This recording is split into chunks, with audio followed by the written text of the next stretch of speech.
Taste the Daily. நாடாளுமன்ற குளிர்கால கூட்டத்தொடர் நடந்துட்டு இருக்கு. 39 எம்பிக்கள் தமிழ்நாட்டு சார்பாக அங்கே போயிருக்கிறாங்க. நாடாளுமன்றத்தில் தமிழ்நாட்டு மக்களுக்காக என்னதான் செஞ்சுருக்கிறாங்க அந்த எம்பிக்கள்? 39 எம்பிக்கள் இப்போ தான் அனுப்புனாங்கல்ல. போன 5 ஆண்டு 38 பேர் இருந்தாங்க, ஒரு ஆள் தான் கம்மி. அப்போ என்ன செஞ்சாங்களோ அதே தான் இப்போ செய்கிறாங்க. என்ன செய்கிறாங்கன்றீங்க? ஒன்றும் செய்யலை, அதே தான் இப்போ. ஏன் அப்படி சொல்கிறீங்க? ஏன் செய்யலைன்னா இவங்க இப்போ இல்லை, இவங்க திமுக மீதோ நமக்கோ தனிப்பட்ட காழ்ப்புணர்ச்சி எதுவும் இல்லை. திராவிட முன்னேற்றக் கழகம் எப்பொழுதெல்லாம் மத்தியிலே ஆட்சியில் அங்கம் பெற்றாலும் சரி, பாராளுமன்ற உறுப்பினர்கள் வெற்றி பெற்று வந்தாலும் சரி, தன்னையும் தன் குடும்பத்தையும் வளர்த்து கொள்வதிலே தான் கவனம் செலுத்தியிருக்கிறார்களே தவிர, நான் இதற்கு ஆதாரபூர்வமாக என்னால் சொல்ல முடியும். பாராளுமன்றத்தை கதிகலங்க வைத்த தலைவர்கள் தமிழ்நாட்டில் இருந்து சென்றார்கள். அதிலும் தமிழகத்தின் நலன் மட்டுமல்லாமல் ஒட்டுமொத்த இந்திய மக்களின் நலனையும் எடுத்து வைத்து பேசிய தலைவர்கள் எல்லாம் இருந்த பாராளுமன்றம் அது. இருந்த தமிழகத்தின் எம்பிக்கள் அந்த காலகட்டம். அதுக்கு உதாரணம் நம்முடைய அரசியல் தந்தை பேரறிஞர் அண்ணா.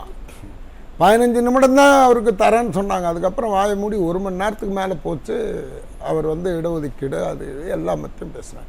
அதே இடத்துல உட்கார்ந்து அம்மா அவர்கள் நீர்நிலைகள் எவ்வாறு பாதுகாக்கப்பட வேண்டும், நதிநீர் பிரச்சனை எப்படி இருக்கணும்னு சொல்லி அவங்க அதே மாதிரி பேசினாங்க. இதெல்லாம் தமிழ்நாட்டு மக்களுடைய உரிமை நிலை.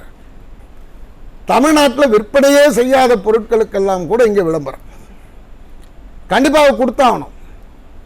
இதனுடைய பரிணாம வளர்ச்சி எங்கே போகுதுன்னு கேட்டிங்கன்னா, விபி சிங் அமைச்சரவையிலும் தொடர்கிறார், தேவகவுடா அமைச்சரவையிலும் தொடர்கிறார், குஜராத் அமைச்சரவையிலும் தொடர்கிறார். இவர்கள் இப்படியே போய் கடைசியில் பார்த்திங்கன்னா ஒரு டிவி இன்றைக்கி திராவிடம் சொல்கிற மாதிரி தென்னிந்தியா முழுமைக்கும் இவங்களுடைய வியாபார நோக்கம் பரவி போச்சு.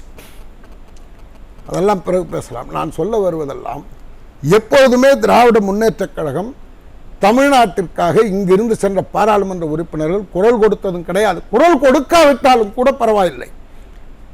நீங்கள் அடுத்த கட்சி, இங்கிருந்து போன அடுத்த கட்சி எம்பிக்கள் தமிழக மக்களினுடைய நீண்ட நாள் கோரிக்கைக்காக, இன்னும் சொல்ல போனால் நீதி கட்சி காலத்திலிருந்து போராடி எத்தனையோ பேர் உயிர் நீத்து, இடஒதுக்கீடு என்பது சாதாரண விஷயம் அல்ல. நீதி கட்சி காலத்திலிருந்து வந்த இது 1993 அண்ணா திராவிட முன்னேற்ற கழகமும் அதனுடைய தலைவர்களும் அதனுடைய பாராளுமன்ற உறுப்பினர்களும் ஒரு விஷயத்தை கையில் எடுத்தால் வெற்றியோடு தான் வீடு திரும்புவார். இது வரலாறு. அம்மா 93 இங்கே 11 எம்பி அன்னைக்கு அதிமுக. ஒட்டுமொத்த பாராளுமன்றத்திற்கு எத்தனை எம்பிக்கள்? 543. இங்கே 11 எம்பிக்களை வைத்திருக்கிறார் அம்மா. சட்டமன்றத்தில் தீர்மானம் போடுகிறார், 69% இடஒதுக்கீட்டை எங்களுக்கு அமுல்படுத்தி தர வேண்டும் அப்படின்னு இங்கே தீர்மானம் போட்டாச்சு. அதுக்கு இந்திய அரசியலமைப்பு சட்டம் என்ன சொல்லுதுன்னா, சட்டமன்றத்தில் போடக்கூடிய இது போன்ற ரிசர்வேஷன் போன்ற ஒரு சட்டங்களை நிறைவேற்ற வேண்டும் என்று சொன்னால் ஜனாதிபதியினுடைய கையெழுத்து தேவை. ஜனாதிபதியினுடைய கையெழுத்து தேவை என்று சொன்னால் லோக்சபாவில் ஒப்புதல் பெற வேண்டும் ஃபர்ஸ்ட், அப்புறம் ராஜ்யசபாவில் ஒப்புதல் பெற வேண்டும். இவை இரண்டும் நடந்த பிறகுதான் ஜனாதிபதியின் கையெழுத்து. ஜனாதிபதியினுடைய கையெழுத்து பெற்றாலும் நோட்டிஃபிகேஷன் ஆஃப் கெசட் வரணும். இவ்வளோ விஷயங்கள் எந்த விஷயத்துக்காக தமிழ்நாட்டினுடைய பிற்படுத்தப்பட்ட, தாழ்த்தப்பட்ட, மிகவும் பிற்படுத்தப்பட்ட மக்களின் பிள்ளைகளினுடைய வேலைவாய்ப்பு, கல்வி இவற்றிற்காக போராடக்கூடிய சட்டத்தை கொண்டு வருகிற பொழுது இதே திமுகவினுடைய தலைவராக இருந்த மதிப்புக்குரிய கருணாநிதி சொன்னார், பாப்பாத்தி தமிழக மக்களை ஏமாற்றுகிறார் என்று சொன்னார். இந்த சட்டம் நிறைவேறாது என்று சொன்னார். 11 எம்பிக்களை வைத்துக்கொண்ட அந்த சட்டத்தை பாராளுமன்றத்தில் லோக்சபாவில் நிறைவேற்றி காட்டிய கட்சி அதிமுக. அந்த மசோதா வாக்கெடுப்புக்கு வருகிற பொழுது திமுக செய்த துரோகம். சொல்றது புரியுது. 11 ஒரு சட்டத்தை அவங்களால கொண்டு வர முடியுதுன்னா 39 எம்பிக்கள். அதுதான் நான் கேட்க விரும்புகிறேன். இன்னொன்று, அன்றைக்கு திமுகவினுடைய 2 உறுப்பினர்கள், மிக முக்கியமான உறுப்பினர்கள், முரசொலி மாறன், டிஆர் பாலு, வாக்கெடுப்பில் கலந்து கொள்ளாமல் வெளிநடப்பு செய்த வெட்கக்கேடான விஷயத்தை கொண்டு வந்தார். அதன் பிறகு அந்த சட்டத்தை நிறைவேற்றினார், ஜனாதிபதியின் கையெழுத்து பெற்றார், அரசியல் அட்டவணையில் சென்று இன்றைக்கு இந்தியாவிலேயே ஒரே ஒரு இடத்துல தான் 69% இடஒதுக்கீடுனா அது நம்ம தமிழ்நாட்டில். இன்னொரு விஷயம், பெரும்பாலும் மக்கள் அந்த விலைப்பட்டியலை பற்றி தெரிந்து கொள்ள வேண்டும் என்றால், அன்றாட வாழ்க்கை பற்றி அவர்கள் அனுபவிக்க வேண்டும் என்று சொன்னால் சில்லறை மளிகை கடைகளுக்கு தான் போக வேண்டும். மத்திய அரசாங்கம் வால்மார்ட்டுக்கு வால் பிடிக்கிற வேலையை அன்றைக்கு செய்தது. அன்றைக்கு திமுக மத்திய அரசுல அங்கம். சில்லறை வர்த்தகத்தில் அந்நிய முதலீடு, நான் சொல்வதெல்லாம் ஆதாரத்தோடு சொல்கிறேன், சில்லறை வர்த்தகத்தில் அந்நிய முதலீடு சட்டம் வருது. அந்த சட்டத்தை ஆதரித்து ஓட்டு போட்ட கட்சி, ஓட்டு போட்ட எம்பிக்கள் திமுகவினுடைய எம்பிக்கள். வெளியே வந்து இவங்க போராட்டம் நடத்துறாங்க. இது ஒரு துரோகம். அதற்கு அடுத்து இன்னொரு விஷயத்தை, இப்போது டங்ஸ்டன் விவகாரத்தில் கடந்த முறை 38 எம்பிக்கள், இப்போ 39 எம்பிக்கள். நான் கேட்க வருகிறேன், எப்படி நீட் தேர்வை மன்மோகன் சிங் அமைச்சரவையிலே இவர்கள் இருக்கிற பொழுது சுகாதாரத்துறை இணை அமைச்சராக திமுகவின், நம்முடைய அதிர்ஷ்டம் அது, எவ்வளவு பெரிய விஷயம் தெரியுங்களா? அது தமிழ்நாட்டுக்கு கிடைத்த ஒரு மிகப்பெரிய அதிர்ஷ்டம். டெபுட்டி அது சுகாதாரத்துறை அமைச்சர், அவர் health minister, deputy health minister Gandhi sir. என்ன செஞ்சிருக்கணும்? நீட்டு கொண்டு வரும்போது உங்களுக்கு தெரியாதா? தமிழ்நாட்டில் இடஒதுக்கீட்டு நம்ம வச்சு நம்ம வந்து +2 அடிப்படையில் தான் டாக்டர் சீட்லாம் ஒதுக்கீடு செய்கிறோன்றது உங்களுக்கு தெரியாதா? அப்போ பாதிக்கப்படுவாங்கன்னு உங்களுக்கு தெரியாதா? நீங்கள் அதுக்கு ஒப்புதலை கொடுத்தீங்க, அந்த இதை கொண்டு வந்தீங்க. நீட் எக்ஸாம் முதல் நடந்தது கருணாநிதி அவர்களுடைய ஆட்சியில். அம்மா உயிரோடு இருந்தவரை உச்சநீதிமன்றம் வரை சென்று அதை தடுத்து. ஆனால் அதிமுக எந்த ஒரு விஷயமாக இருந்தாலும், இல்ல நீங்க சொல்றது புரியுது. இப்போ அப்போ நடந்ததுக்கும் இப்போ நடந்ததுக்கும் வித்தியாசம் இருக்கு. இப்போ கிட்டத்தட்ட 39 எம்பிக்கள் தமிழ்நாட்டுல இருந்து இருக்கிறாங்க. என்னதான் பண்றாங்க? என்ன பண்றாங்க? அதானி கூட சேர்ந்துக்கிட்டு அதை சொன்னா நம்ம சொல்ல, தமிழிசை சவுந்தரராஜன் நீங்க அதானியை பார்த்து, ஏங்க அதானிக்காகவும் அம்பானிக்காகவும் இந்த அரசாங்கம் நடக்குது, கார்பரேட் அரசாங்கம் சொல்லி கூட்டணி கட்சிகளை வச்சுக்கிட்டு கூப்பாடு போடுறதோட சரி தவிர, உலக முதலீட்டாளர் மாநாட்டில் 33,000 கோடிக்கு எதுக்கு அதானிக்கு இவங்க வாய்ப்பு கொடுத்தாங்க? எந்த அதானியை குற்றம் சொல்றாங்களோ 33,000 கோடிக்கு அவருக்கு எப்படி நீங்க வாய்ப்பு கொடுத்தீங்க? அதுக்கு அடுத்து இப்ப என்ன சொல்றீங்க? நான் அதானியை சந்திக்கவில்லை அப்படின்னு சொல்றீங்க. இன்னைக்கு என்ன நடந்திருக்குது? அங்க டிரான்ஸ்மிட்டர் வாங்குற இதெல்லாம் இப்ப வரப்போகுது, ஒவ்வொரு இதுவா வரப்போகுது. ஆனால் இந்த அதானி விவகாரத்தில் நாங்கள் நேரடியாக அதானி குழுமத்தோடு ஒப்பந்தம் போடவில்லை இவர்கள் சொல்றாங்க. ஆனா எப்படி இருக்குன்னா, மத்திய தொகுப்பில் தான் நாங்கள் ஒப்பந்தம் போட்டிருக்கிறோம், அவங்களுக்கும் எங்களுக்கும் தான். அவங்க என்ன சொல்லியிருக்காங்க தெரியுங்களா? எங்கள் கூட ஒப்பந்தம் போட்டாலும் நீ அங்கே தான் வாங்கணும், அதானி குழுமத்துக்கிட்ட தான் வாங்கணும்னு சொல்லி இது 3 பேருமே ஆடுற ஒரு ட்ராமா தான் நடத்திட்டு இருக்கிறாங்க. இப்போ டங்ஸ்டன் விவகாரம் என்பது எப்படி ஸ்டெர்லைட்டை தந்தை தொடங்கி வைத்தார், ஸ்டெர்லைட்டுக்கு அதிக இடத்தை மகன் கொடுத்தார். அந்த ஸ்டெர்லைட்ல இன்றைய மந்திரி கீதா ஜீவன் 300 லாரிகளுக்கு மேல் கொண்டு போய் அந்த கழிவுகளை கொண்டு போகிற கான்ட்ராக்ட் எடுத்தது கீதா ஜீவன். ஒட்டுமொத்தமாக ஸ்டெர்லைட்டை கொண்டு வந்தது இவங்க. ஸ்டெர்லைட் எல்லாமே இவங்க பண்ணிட்டு அதன் பிறகு இதுக்கு அதை வேண்டாம்னு சொல்லி போராடுறதும் இவங்க. சரி, இப்போ அவங்க அந்த 39 எம்பிக்களும் நாடாளுமன்றத்தில் என்ன பண்ணணுன்றீங்க? என்ன பண்ணணும்னா, நான் இப்போவும் சொல்றேன், முதல்ல போய் காவிரி பிரச்சனையில் தமிழ்நாடு அது எம்பிக்கள், அதிமுக எம்பிக்கள் என்ன செஞ்சாங்க? நீங்க காவிரி வந்து அம்மா வந்து நீதிமன்றத்தினுடைய உத்தரவை பெற்றார், போராடி பெற்றார்கள். அதன் பிறகு நடுவர் மன்றம் அமைக்கப்பட்டது.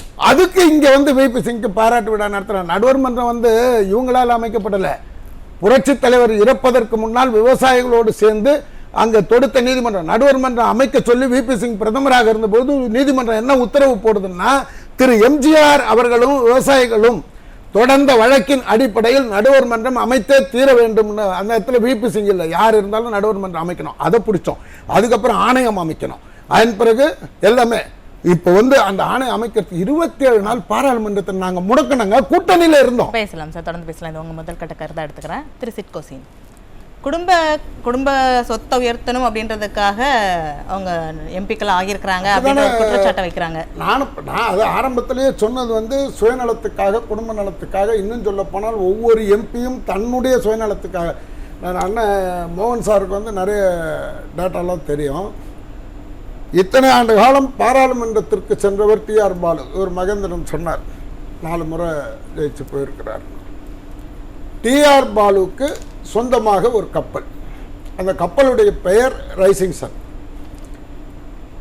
தமிழகத்தினுடைய மீனவர்கள் எல்லை தாண்டி மீன் பிடித்தால் கைது செய்கிறான் சிங்களவன், சுட்டுக் கொள்கிறான், அடித்து துன்புறுத்துகிறான். இந்த சூழ்நிலையில் இந்தியாவினுடைய கப்பல் போக்குவரத்து துறை மந்திரியாக யாரால் நீ MP-யான, யாரால மந்திரி ஆனீங்க?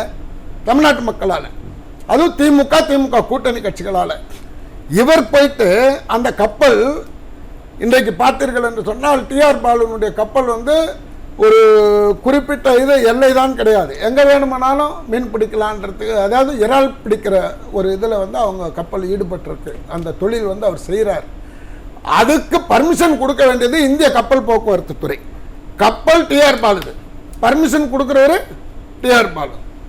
இவர்கள் சுயநலத்திற்காக பயன்படுத்தி கொண்டார்களே தவிர அதில் ஒரு விஷயத்தை கூட நீட் வந்து அந்த பார்லிமெண்ட்டில் வரும்போது, ஏன் காந்தி செல்வன் நீங்கள் தானே பாராளுமன்ற தலைவராக டிஆர் பாலு, நீங்கள் அதை தடுங்க, அது தேவையில்லாது அப்படின்னு அன்றைக்கே தடுத்திருந்தா நீட் இல்லை. அன்னைக்கு நீட்டுக்கு நீங்கள் ஆதரவு கொடுத்துட்டீங்க. அதே மாதிரி தான் ஒவ்வொரு விஷயத்திலும் தமிழ்நாட்டினுடைய மோகன் சாரை நான் பணிவோடு கேட்கிறேன், ஜீவாதார உரிமைகள் எதையாவது ஒன்றை பாராளுமன்றத்தில் திமுக உறுப்பினர்கள் எதையாவது ஒன்றை பெற்றுக் கொடுத்தார்கள் என்று நீங்கள் பேசும்போது தயவு செய்து சொல்லுங்கள்.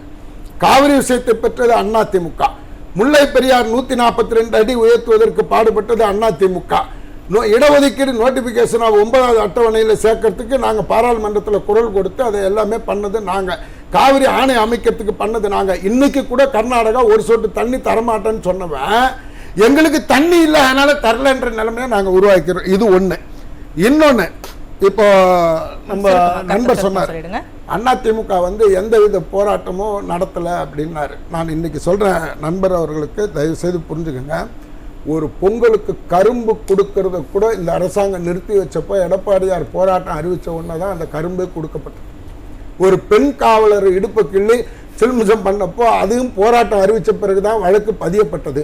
எம்எல்ஏ வீட்டில் அங்கே வேலை செஞ்ச பெண் பிள்ளைக்கு துன்புறுத்தல் நடந்தப்போ போராட்டம், நாங்கள் 6000 போராட்டங்கள் நாங்கள் இப்போ நடத்தியிருக்கிறோம்.